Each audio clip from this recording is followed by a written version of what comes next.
I think there's a danger of overstating this revival of grassroots activity. I think it's certainly the case that more people are engaged. There is a greater attendance at public meetings, and indeed the fact public meetings are happening at all and is with such frequency is significant. But we are still not seeing mass political engagement. You know, for example, in Catalonia and Barcelona, the independence movement there can get 1 million people or nearly 1 million people onto the streets for a march. You know, Scotland is nowhere near that. The last march and rally I was at had about 10,000, despite some rather inflated claims to the contrary. People are engaged.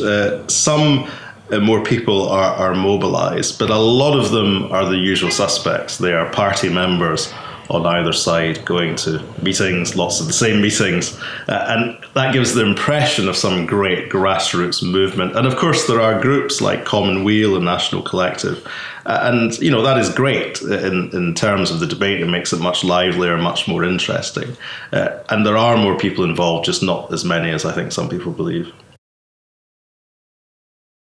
The Yes campaign's great triumph over the past 2 years is in terms of framing the debate. They have very successfully framed the terms of the debate so that they are the positive, the relentlessly positive and upbeat force, and Better Together is relentlessly negative and downbeat.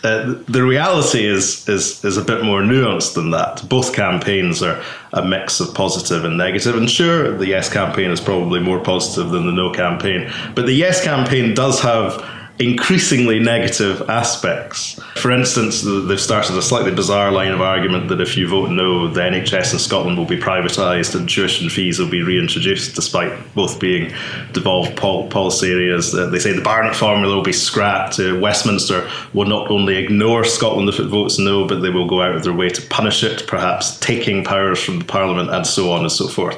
All of which is preposterous to varying degrees and is essentially scaremongering. But because they framed the debate as positive versus negative, and they are the positive force, they more or less get away with that. And that is a hugely skillful thing for them to have done, and Better Together allowed that to happen. And although Better Together is now a bit more positive than it was, they are still seen and depicted in negative terms.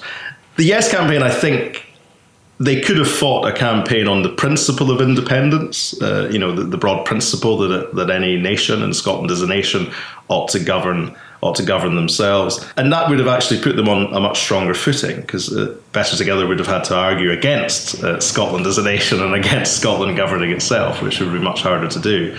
But Yes Scotland has broadened it out, very much taking their cue from the SNP and presenting not just independence in principle, but a particular vision of independence, which is a particular SNP vision with a few fluctuations around the edges. So it is, you know, cutting corporation tax to produce economic growth, you know, slightly more generous welfare, a written constitution, and so on and so forth.